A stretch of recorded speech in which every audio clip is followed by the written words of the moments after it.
Hey guys, welcome back, BDCKR here, and we're back with what's kind of an online multiplayer video, but more of a demonstration of an idea. Right, what started as a question for our Q&A and T has turned into an extra long sort of video on its own. Not extra long as a video, but extra long compared to our Q&A and T.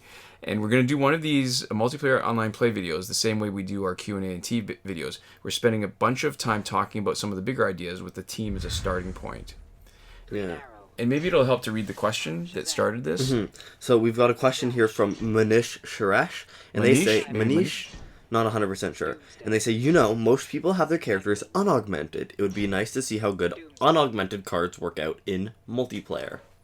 Alright, so when I first saw this question, I thought, what's the point? Because people already know how good unaugmented cards are, because everybody starts with unaugmented cards. Yeah, but I mean, you think about it, and it makes sense. It's a good point, because the teams that we're showcasing, the ability to play these teams in online multiplayer is partially predicated on the fact that they are augmented. Right. That's part of their strategy. So if somebody has the same cards or the same cards other than the fact that they're unaugmented, they might have a lot more difficulty beating online multiplayer than we do and then we show in the video, so it's not as useful for newer players or players with less resources. But if you think of it as more something aspirational, right? Because you can already know how good characters are, and the harder question is, well, who should I augment? Yeah. Where should I spend my time improving them? So a few background points for the newer viewers. Ever since augmentation became a thing a few years ago, we've always held, from the very beginning, augmentations that give the most significant advantage in multiplayer are the crit augmentations, so crit chance and crit damage boost. And when we're talking about setting up a team, there's sort of three elements in play to give you an advantage or just to improve your chances, right? Yeah. One is augmentations, two is a really strong legendary gears, and the unspoken part of it is the power creep, not just in stats, but also in passives. So let me point out a few things about this team. Every single character is off the shelf, meaning available in the store. You can buy them directly from the very beginning of the game. Doomsday, somebody had asked, and I can't remember right now who had asked about making a team with Doomsday. You'll see from the beginning he is unaugmented, but we've also got them stacked up with legendary gears. Nightwing is the only one that has augmentations, because I just can't bring myself to really struggle that hard to win a fight. Yeah. And I think ultimately the point that we came to after doing this is an Ultimate 7 battle, where we've limited the augmentations that we've got, and only one character has augmentations, that augmentations are probably more important than the legendary gears, which is actually a good thing, because legendary gears are a lot harder to come by. Right now, yeah. The wide range, the full gamut. Yeah, alright, so let me talk maybe a little bit about the characters that we picked. Cyborg, who gets really no love at all. He's our tank, and we're trying to take advantage of his passive where he heals faster than anybody else, or maybe he heals... Does anybody else even heal anymore? They used to, but he definitely heals faster than anybody else when he's off out of the fight and he's sitting on the bench.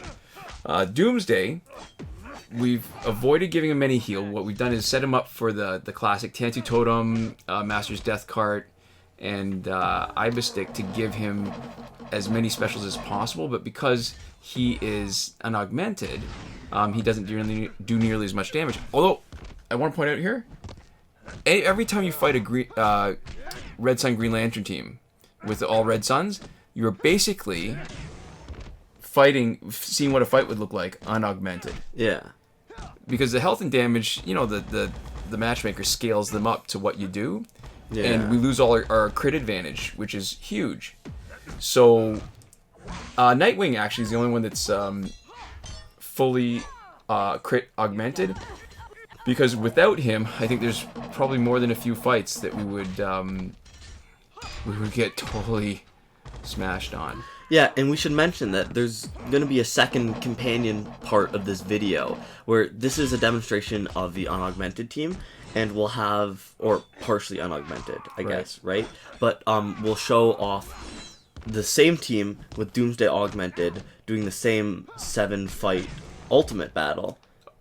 Yeah, but twice in about 2 minutes more. Yeah. Or about half the time per battle. Yeah.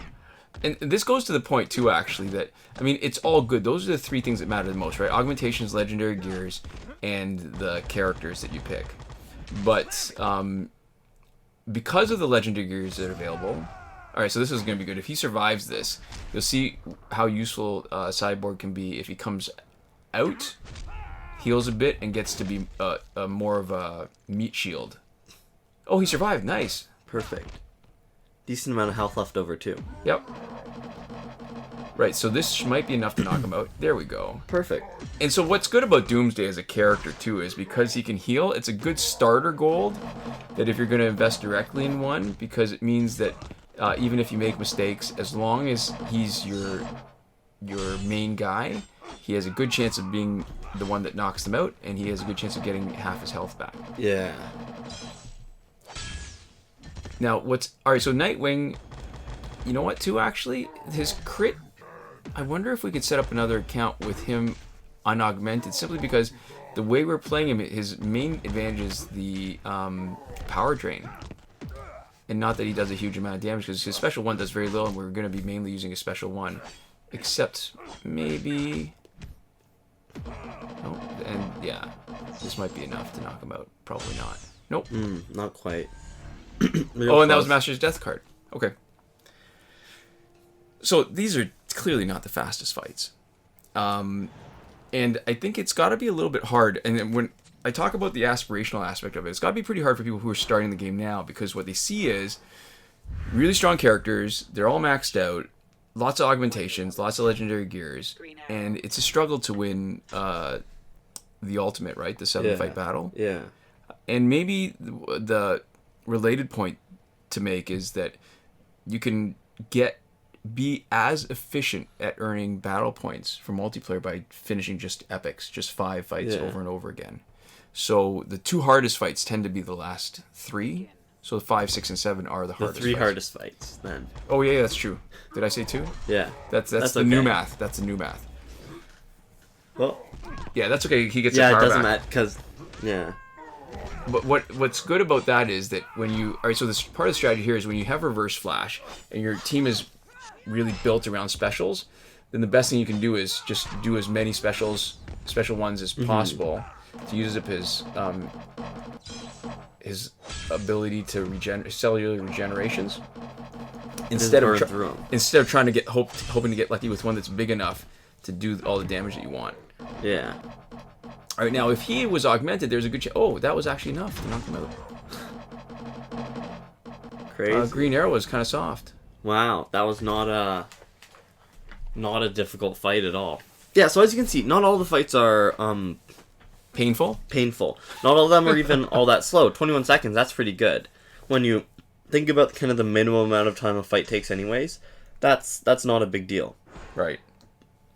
But it is, I mean, I guess it depends on what you watch or how you play, right? Because if your experience is just early on, you're struggling a little bit, and you see our videos where we've got the latest characters, we've had years of grinding to give us the best gears, and we've got loads of augmentations to stack on whoever we want, then it's got to be a little bit... daunting? Yeah. Because it is a long-term game, right? This is not a sprint. Injustice is a marathon. And I think if you treat it like a sprint, you're going to get frustrated really quick, or you're going to be motivated to spend a lot of money on it trying to rank yourself up. Yeah. Yeah, this is definitely not going to be enough. But look, all right, so there's half the health. We're getting a little bit extra kick with the Ibis stick, so we need it one more time, and we just need to tag out. And we need to keep him doing his special. Ooh. Guess this works too. Yeah, what I'd like to do is get him in. All right, so one of the secrets, or not the secrets, but one of the advantage. Oh, that was enough. One of the strategies I like to use is that while Master's Death card is hitting unblocked, if you do your special during that time, your special will be unblocked too. Ooh, that was he locked us out. What's that called? It's almost like a stun lock. Stun lock, just from hitting us over and over again. The good thing is he might drain our power, but he doesn't do a lot of damage. Yeah. Yeah. So now this is what I mean.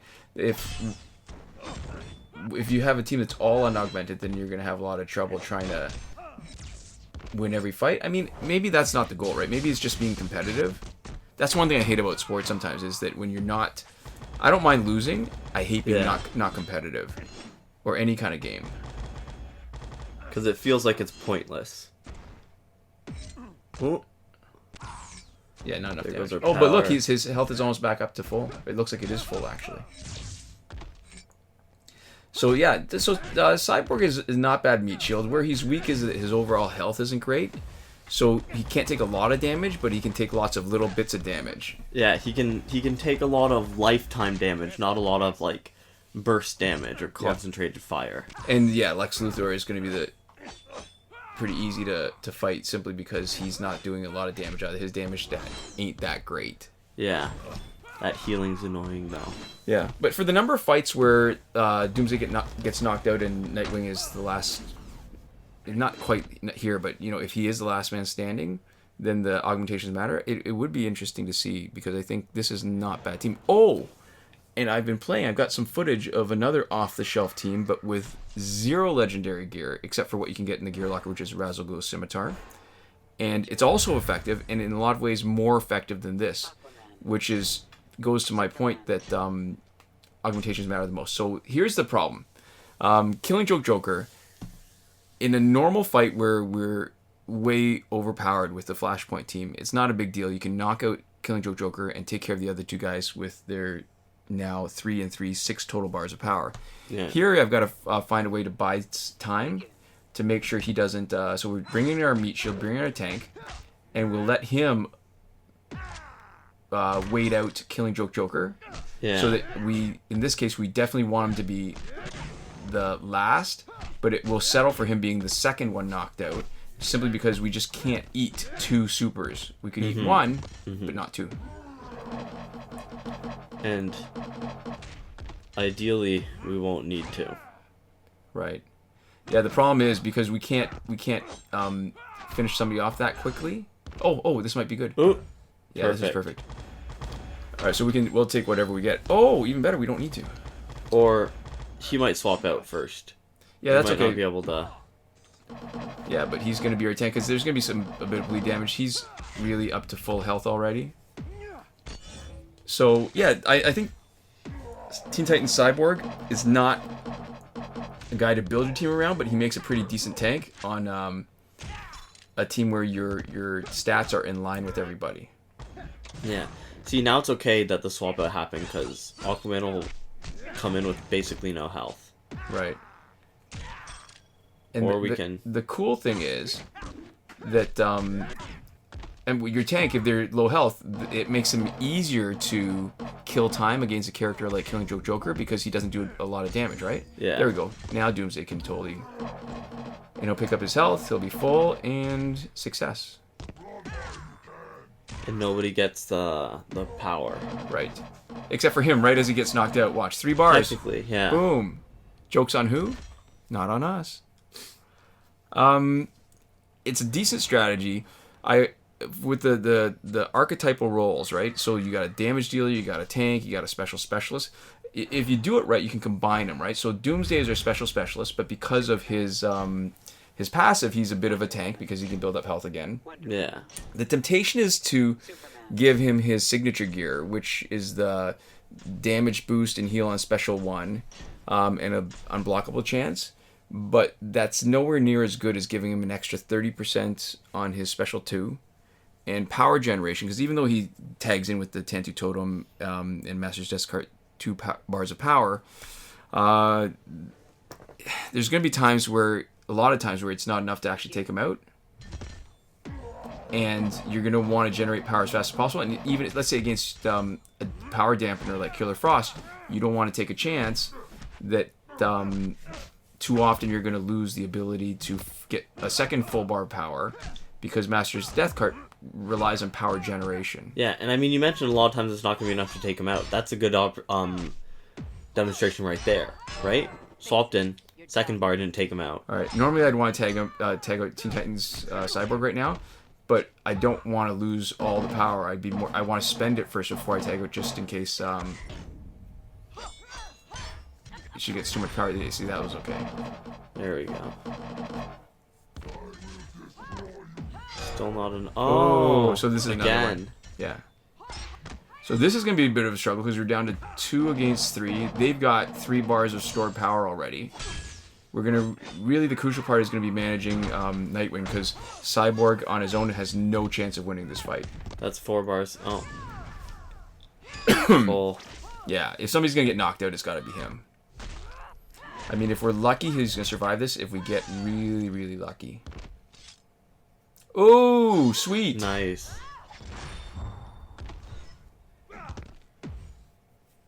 Yeah, alright, so we could have had an option of draining, but...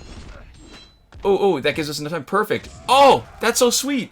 See how little health he had? I mean, he's getting knocked out anyways. So if anybody's going to eat that super, it's going to be him. I don't even care at this point. He served his purpose. Total meat shield. Thank you very much, Cyborg. Yeah, took two supers. Oh, resurrect. Oh, right. I totally forgot because we that, geared him up with the fourth gear set. 2 out of 3, which is... Oh, sweet. That is ridiculous. Forgot about that one. I did. If I'd remembered, I would not have been trying to tag out Nightwing so quickly. And we could have taken out Killing Joke Joker because we could have totally eaten 2 Yeah, I totally forgot. specials. Wow, see? Yeah, I gotta say, I mean, out of the 3, the 2 most important are definitely either Augmentation or Legendary Gears if you set it up properly. But man, that was...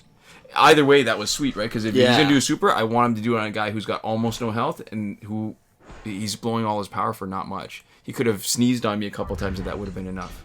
Mm-hmm. All right, so Raven's gonna be a little bit tough. She's gonna work a little bit harder. So our strategy will be again, hopefully she's the last one.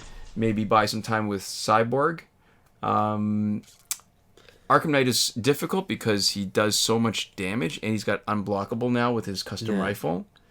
So it's going to be hard, and they get all the hits even if you block, right? So they finish through with the combo ender and stuff, even if you block. So that's going to be the hardest part of this. And the good news is, as far as dealing with Raven, is Doomsday's actually pretty good. He is. He might actually knock him out because his health is so low, but oh. Look how little health he's got. I had to buy enough time to tag out. Now I can tag out, drain him so he doesn't use his bar. Special. There we go. Oh, there's Raven. All right. Let's drain it a little bit. Make sure she doesn't have a bar. Getting pretty low. Yeah, but she's low enough because yeah, it might be this enough. should be good. What's great is he's got the one hit second special, and this will be enough. Yeah, has to be. All right, so static. This all right, we can't drain him. I always forget though. I'm just so used to trying to drain him that I just my habit is trying to bring a Nightwing to take his power. Oh, nice. Lift off number 2, and then yeah, he's basically out after the damage over time finishes up. Yeah, so in this case, instead of if I'm smart, I will try to use the second special instead of the first. There we go. Yeah. That was a pretty sweet fight. Mm-hmm. And that was number 7. Yeah, so not too bad. Really, most of the cost is the time. You can see that even unaugmented, we still do pretty well, pretty successful. And we're about 600 plus the early 500, so probably 1,100 battle points less than the absolute maximum you can make anyways. Yeah. So there we go. Thank you guys so much for watching. We'll see you next time in part 2. Komoda.